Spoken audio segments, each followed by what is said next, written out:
At Designfusion, we do support and services work for various customers. One common request is how to make use of the Global Shape function. Global Shape is a powerful tool if you want to manipulate your CAD data, either morphing your geometry to match flexible form, or applying windage to your mold data for post-mold warp.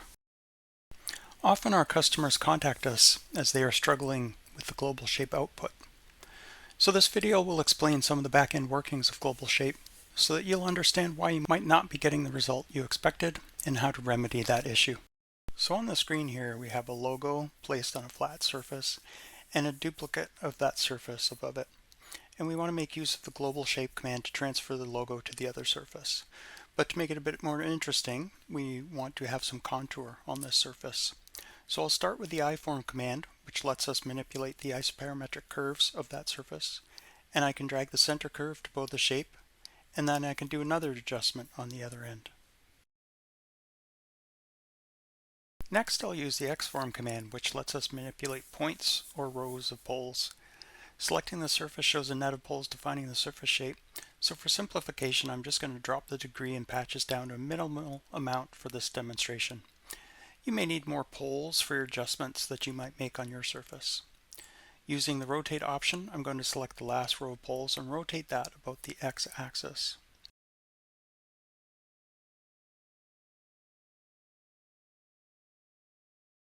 Now I'll use the scale option to reduce the size of the opposite end. Since the z-axis is currently selected, dragging the selection towards the origin will scale the poles, but only in the z-axis. We now have our contour surface that we will use as the control surface for the Global Shape mapping. So we open up the Global Shape command, and our base surface is the starting flat surface. You can see the U and V direction highlights, so we'll talk about this more later. Then we select the control surface. We are now ready to make our geometry selections. And okaying this will map the geometry over to the other surface. You can see it maintained its overall location, and the geometry is well spaced and satisfies the type of mapping we were trying to accomplish. But what if you aren't getting the results you expected? You can see in this Global Shape example, the logo is distorted, stretched in the middle, and compressed near the ends. So what is wrong here? What happened? How do you fix this problem? Evenly metered U and V parameterization is the key to getting the results you expect, in most cases. So to understand how the global shaping works, we have to go back to the basics of U and V grids on surfaces. Since the global shape maps from one UV grid to the other UV grid in a coordinate type fashion. To illustrate that grid, we can use the isoparametric curve command and populate curves. We will also look at some other commands like bsurfaceinfo, refresh screen, which is the F5 hotkey, but you can't see me hit the F5 hotkey on the keyboard, so this command is placed here. Then I'm making use of the product template author, in this case to turn on and off my notations. So I open the isoparametric curve command and using the both U and V setting, and then you can see when I select the surface I get 3 lines, one on each end and one in the middle. We can bump this all the way up to 11 so that we get a 0 parameter at the origin and a 1 parameter at the end with 0.1 increments in between.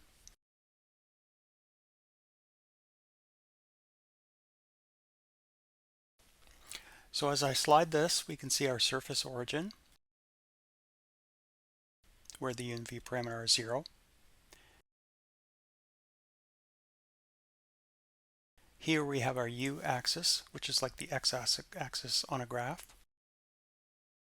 Then the V axis, which is like the y-axis on a graph. This corner has a U parameter of 1 and a V parameter of 0. This corner is the opposite with U0 and V1. And then the diagonal opposite corner having U and V both with a value of 1. And at the center of the surface, our U and V parameters are both 0.5. So a bit of a time warp. Decades back, NX had cascading windows like Microsoft 3.1 style, and those went away for a while in NX. But now there's a better windowing system in the modern versions of NX. Now we have tabbed graphic windows that we can select through and work on various parts. For simultaneous viewing, we can change the layout to have multiple viewports. So by changing to this layout, I can show you some variation in the global shape output and compare it back to the UV grid in the initial part. I can also rearrange the layout by dragging my mouse and letting go on one of the icons that show up in the center of the viewport. So picking the central icon moves that window to the viewport, and then I can drag back the other window to the main panel. On the right, I have two seemingly identical surfaces that we will map to, and this is to illustrate some different results that you may get. Global shape has many ways to perform mappings, and in this case, we're choosing the by surface type.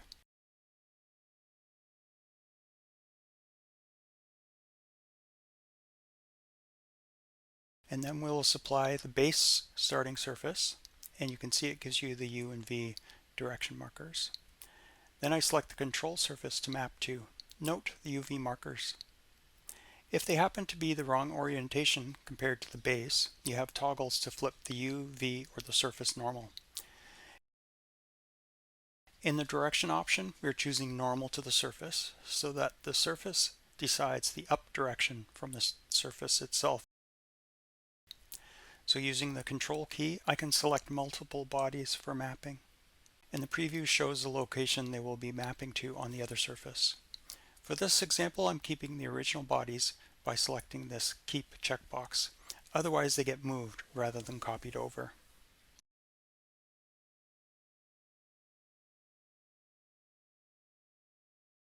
Now we'll perform the same steps on the other part.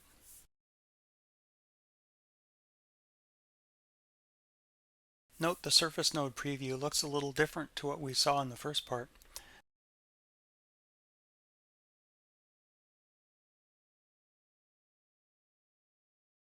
Notice how they're mapping slightly off the surface, completely different output from the first part. So what's going on here?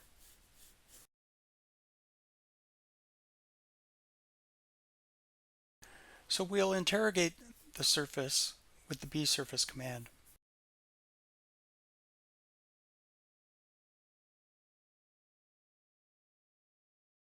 So first we'll select the window to let NX know we are working with this part file. We select the info command and we leave the top two checkboxes selected and select OK. This will get ready for you to select the surface, and then you can hit OK again. And now NX will generate what the underlying math data looks like to define the surface you selected. And notice how the poles and rows make a sort of UV grid pattern that matches the shape of the surface edges. Now let's do the same on the second part. The poles are a grid, but they aren't really following the surface shape at all. Another way we can check this is to populate isoparametric lines on the surface to give us a hint.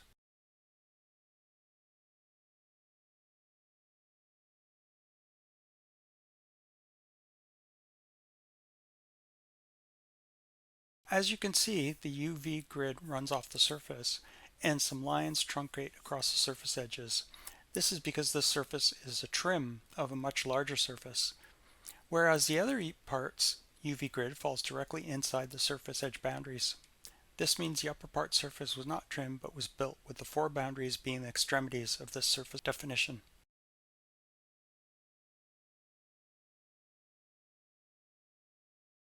If we turn on the UV lines on the base surface, we can see in this area where it's the 0.2 U parameter and the 0.4 V parameter, and then the 0.9 U parameter and the 0.8 V, those object locations are directly mapped to the same location on the control surface if we review them here.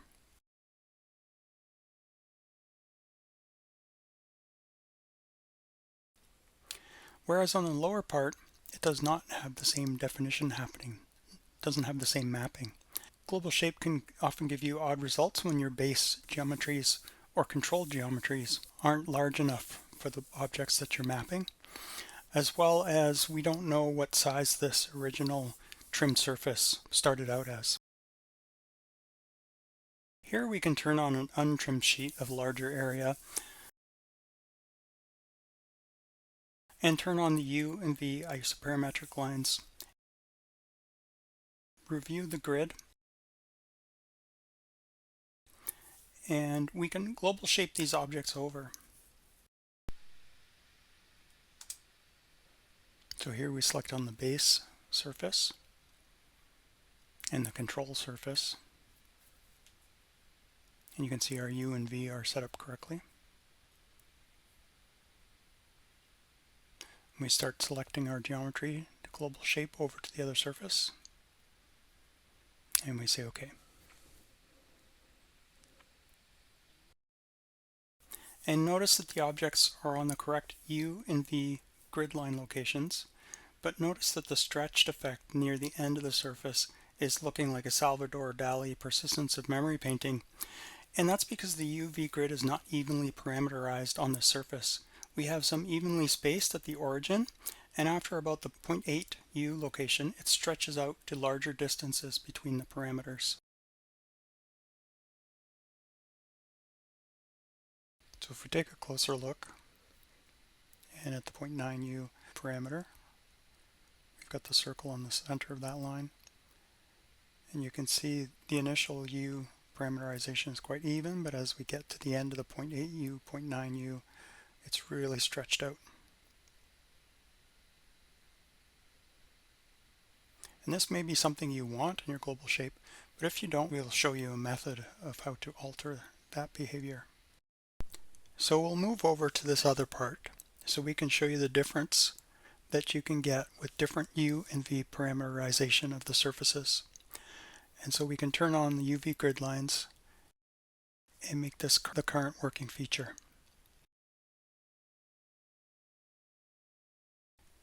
Now we'll use the Through Curve Mesh tool to generate a new surface.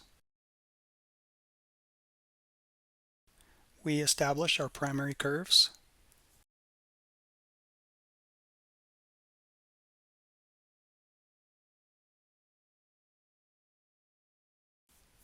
and then our secondary curves. This is to capture the shape of the topology in a completely new surface build.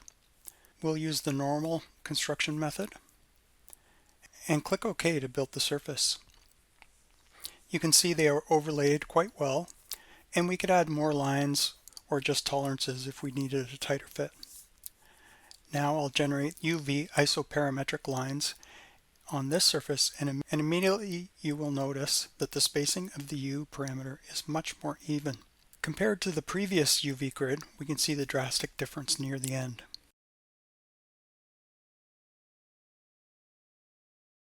So let's global shape some objects over, and you'll notice that the control U and V don't match the base U and V.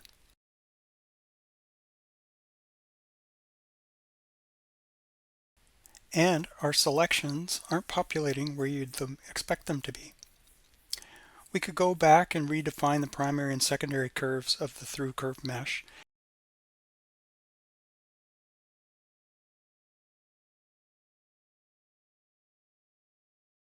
In this case, we use the flip direction boxes to cycle through the options that you have for the U, V, and in this case, normal gives us the result we need.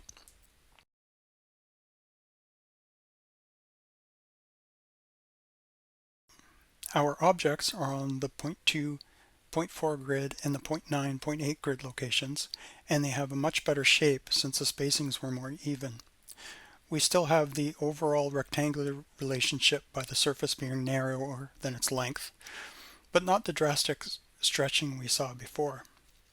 Note the difference between the stretched highlighted orange objects compared to the redefined surface. So when you work with global shaping, check for things such as inverted U and V, non-uniform parameters on the U and V, as well as ensuring your base and control surfaces are large enough to perform the mapping that you want.